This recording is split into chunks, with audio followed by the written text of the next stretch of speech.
IT ಸಿಟಿಯಲ್ಲಿ ನಿಯಮ ಬಾಹಿರವಾಗಿ ತಲೆ ಎತ್ತುತ್ತಾ ಇದೆ ಹಂಪ್ಸ್ಗಳು. ಇದನ್ನ ಅಧಿಕಾರಿಗಳು ಪರಿಶೀಲನೆ ಮಾಡಬೇಕು. ಈ ಹಂಪ್ಸ್ ಯಾಕೆ ಇಲ್ಲಿ ಇದೆ, ಇದಿಲ್ಲಿರಬಹುದಾ ಅನ್ನೋದನ್ನ ಗಮನಿಸಬೇಕಾಗುತ್ತೆ ಅಧಿಕಾರಿಗಳು. ಇನ್ನು ಜಯಸ್ಮಾದೇವಿ ರಸ್ತೆಯಲ್ಲಿ ಡೆಡ್ಲಿ ಹಂಪ್ಸ್ಗಳ ಅಟ್ಟಹಾಸ ಮೆರಿತಾ ಇದೆ.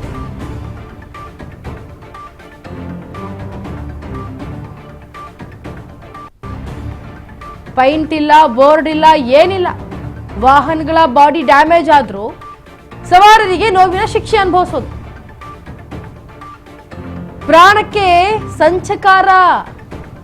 ಗರ್ಭಿಣಿಯರು, ವೃದ್ಧರು ಹೇಗಿರ್ತಾರೆ?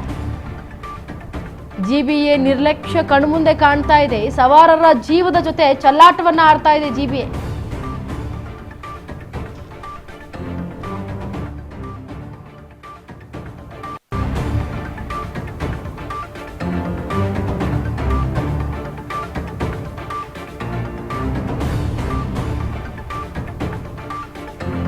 ನೋಡಿ, ಜಯಸ್ಮಿದೇವಿ ರಸ್ತೆಯಲ್ಲಿ ಡೆಡ್ಲಿ ಹಂಸ ಅಟ್ಟಹಾಸಗಳು ಮೆರಿತಾ ಇದೆ. ಏನು ಪೇಂಟ್ ಇಲ್ಲ, ಬೋರ್ಡ್ ಇಲ್ಲ, ಏನಿಲ್ಲ. ಅಟ್ಲೀಸ್ಟ್ ನೀವು ಏನು ಒಂದು ಹಂಸ ಹಾಕಿದ್ರೆ ಅಲ್ಲಿ ಒಂದು ಸ್ಪೀಡ್ ಬ್ರೇಕರ್ ಇದೆ ಅಂತಂದ್ರೆ ಅದಕ್ಕೆ ಸಂಬಂಧಪಟ್ಟಂತೆ ಅಲ್ಲಿ ಬೋರ್ಡ್ಗಳನ್ನ ಹಾಕ್ಬೇಕಾಗತ್ತೆ, ಅಥವಾ ಅದಕ್ಕೆ ಸಂಬಂಧಪಟ್ಟಂತೆ ಒಂದು ಪೇಂಟ್ ಅನ್ನ ಬಳಿಬೇಕಾಗತ್ತೆ. ಅಲ್ಲಿ ಪೇಂಟ್ ಇಲ್ಲ ಅಂತಂದ್ರೆ ರೋಡ್ ಎಲ್ಲ ಒಂದೇ ಕಲರ್ ಇತ್ತು ಅಂದ್ರೆ ಅಲ್ಲಿ ಸ್ಪೀಡ್ ಬ್ರೇಕ್ ಇದೆ ಅನ್ನೋದಾದ್ರೂ ಹೇಗೆ ಗೊತ್ತಾಗುತ್ತೆ ವಾಹನ ಸವಾರರಿಗೆ?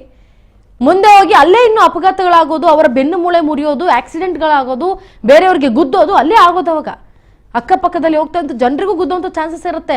ಈ ಪೇಂಟ್ ಅನ್ನ ಬಳ್ದಿಲ್ಲ, ಬೋರ್ಡ್ ಅಲ್ಲಿ ಹಾಕಿಲ್ಲ, ಇಲ್ಲಿ ಸ್ಪೀಡ್ ಬ್ರೇಕರ್ ಇದೆ ಅನ್ನೋದಕ್ಕೆ. ಏನು ರಾತ್ರಿ ಸವಾರರಿಗೆ ಕಾಣಿಸೋದೇ ಇಲ್ಲ ಅಂತಹ ಕಲರ್ಸ್ ಏನಾದ್ರು ಯೂಸ್ ಮಾಡಿದ್ದೀರಾ ನೀವು? ಇಲ್ಲ. ವಾಹನಗಳ ಬಾಡಿ ಡ್ಯಾಮೇಜ್ ಆದ್ರೂ ಪರವಾಗಿಲ್ಲ, ಅವರ ನೋವು ಏನು ವಾಹನ ಓಕೆ ಅದು ಪರವಾಗಿಲ್ಲ, ಬಟ್ ವಾಹನ ಸವಾರರಿಗೆ ನೋವಾಗುತ್ತಲ್ಲ, ಆ ಶಿಕ್ಷೆ ಯಾಕೆ? ಪ್ರಾಣಕ್ಕೆ ವಾಹನ ಸವಾರರಿಗೆ ಸಂಚಕಾರ ಯಾಕೆ? ಒಂದ್ ವೇಳೆ ಗರ್ಭಿಣಿಯರೋ ವೃದ್ಧರೋ ಏನೋ ಅವ್ರಿಗೆ ನಕಾರಾತ್ಮಕ ಯಾತನೆ ಆದಾಗ ಅವ್ರನ್ನ ಹಾಸ್ಪಿಟ್ಲ್ ಕರ್ಕೊಂಡು ಹೋಗೋ ಸಂದರ್ಭದಲ್ಲಿ ಈ ರೀತಿ ಆಯ್ತು ಅಂದಾಗ, ಏನಾದ್ರೂ ಅವಘಡ ಸಂಭವಿಸಿದ್ರೆ, ಅಹಿತಕರ ಘಟನೆ ಸಂಭವಿಸಿದ್ರೆ ಏನ್ ಮಾಡ್ತೀರಿ? ಅದಕ್ಕೆ ಜಿಬಿಎ ನಿರ್ಲಕ್ಷ್ಯ ಈಗ ಕಣ್ಮುಂದೆ ಕಾಣ್ತಾ ಇದೆ. ದೊಡ್ಡದಾಗಿ ಗ್ರೇಟರ್ ಬೆಂಗಳೂರು ಪ್ರಾಧಿಕಾರ ಅಂತ ಹೆಸರಿಟ್ಕೊಂಡ್ರೆ ಸಾಲದು.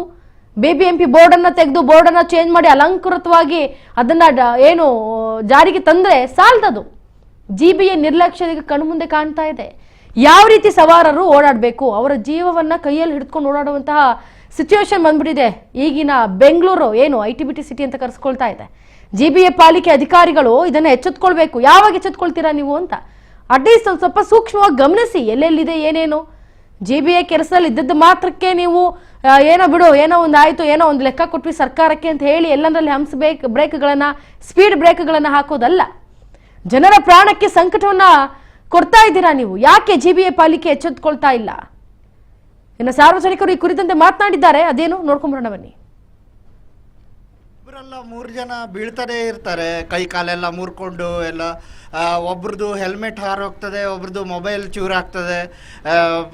ಇದ್ರ ಬಗ್ಗೆ ತುಂಬ ಸ್ಟ್ರಿಕ್ಟಾಗಿ ನೀವು ಈ ರಾಜಕಾರಣಿಗಳಾಗಲಿ ಇದು ಪೊಲೀಸ್ನವರಾಗಲಿ ಎಲ್ಲರೂ ಸ್ಟ್ರಿಕ್ಟಾಗಿ ಏನಂತ ಮಾಡಬೇಕು. ಇಲ್ಲಾಂದರೆ ಇದು ಹಂಪನ್ನು ಸ್ವಲ್ಪ ಏನಾದರೂ ಪೇಂಟು ಅಥವಾ ಏನಾದರೂ ಮಾಡಬೇಕು. ಡೈಲಿ ಇಬ್ಬರೆಲ್ಲ 3 ಜನ ಬೀಳ್ತಾನೆ ಇರ್ತಾರೆ, ಕೈ ಕಾಲೆಲ್ಲ ಮುರ್ಕೊಂಡು ಎಲ್ಲ. ಒಬ್ರದ್ದು ಹೆಲ್ಮೆಟ್ ಹಾರೋಗ್ತದೆ, ಒಬ್ರದ್ದು ಮೊಬೈಲ್ ಚೂರಾಗ್ತದೆ.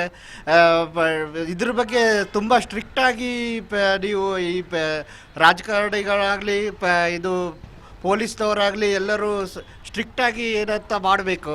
ಇಲ್ಲಾಂದರೆ ಇದು ಹಂಪನ್ನು ಸ್ವಲ್ಪ ಏನಾದರೂ ಪೇಂಟು ಅಥವಾ ಏನಾದರೂ ಮಾಡಬೇಕು. ಡೈಲಿ ಇಬ್ಬರೆಲ್ಲ 3 ಜನ ಬೀಳ್ತಾನೆ ಇರ್ತಾರೆ, ಕೈ ಕಾಲೆಲ್ಲ ಮುರ್ಕೊಂಡು ಎಲ್ಲ. ಒಬ್ರದ್ದು ಹೆಲ್ಮೆಟ್ ಹಾರೋಗ್ತದೆ, ಒಬ್ರದ್ದು ಮೊಬೈಲ್ ಚೂರಾಗ್ತದೆ. ಇದ್ರ ಬಗ್ಗೆ ತುಂಬ ಸ್ಟ್ರಿಕ್ಟಾಗಿ ನೀವು ಈ ರಾಜಕಾರಣಿಗಳಾಗಲಿ ಇದು ಪೊಲೀಸ್ನವರಾಗಲಿ ಎಲ್ಲರೂ ಸ್ಟ್ರಿಕ್ಟಾಗಿ ಏನಂತ ಮಾಡಬೇಕು. ಇಲ್ಲಾಂದರೆ ಇದು ಹಂಪನ್ನು ಸ್ವಲ್ಪ ಏನಾದರೂ ಪೇಂಟು ಅಥವಾ ಏನಾದರೂ ಮಾಡಬೇಕು. ಪ್ರತಿ ದಿವಸ ನಾವು ಬರ್ತಾ ಇರ್ತೀವಿ, ಇಲ್ಲಿ ಏನು ಮಾರ್ಕ್ ಏನಿಲ್ಲ, ಎಲ್ಲ ಗಾಡಿ ಬರ್ತಾರೆ, ಹತ್ತಿರ ಬರೋ ಗೊತ್ತಾಗಲ್ಲ. ಜಂಪಾಗಿ ಇಲ್ಲಿ ಬಿದ್ದಿದ್ದಾರೆ. ಎಷ್ಟೊಂದು ಸತಿ ನಾವು ಅವ್ರಿಗೆ ಎತ್ತಿ ಇಲ್ಲ ನೀರೆಲ್ಲ ಕುಡಿಸಿವಿ. ಇಲ್ಲಿ ಅಂಗಡಿ ಇರುವಾಗ ನಮ್ದು ಇಲ್ಲೇ ನಮ್ಮ ಗೊತ್ತಿರೋರು ಅಂಗಡಿ ಇರೋದು. ನಾವು ಎಷ್ಟೊಂದು ಜನ ಹೇಳಿದ್ದೀವಿ, ಯಾರು ಏನು ಮಾಡ್ತಾಯಿಲ್ಲ. ಇವಾಗ ಪರವಾಗಿಲ್ಲ, ನೈಟಲ್ಲಿ ಇನ್ನೊಂದು ಜಾಸ್ತಿ ಆಗುತ್ತೆ.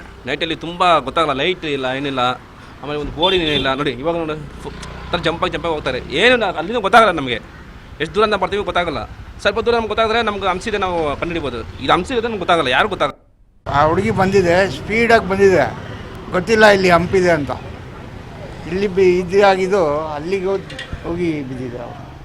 ಆಮೇಲೆ ಒಳಗಡೆಯಿಂದ ಗ್ಯಾರೇಜ್ನವ್ರು ಬಂದುಬಿಟ್ಟು ಈ ಶಿಫಾ ಹಾಸ್ಪಿಟಲಿಗೆ ಹೋಗಿ ಅಡ್ಮಿಟ್ ಮಾಡಿದ್ದೆ ಅವಳು. ಎಷ್ಟು ವರ್ಷದಿಂದ ಇದೆ ತಾತ ಇಲ್ಲಿ?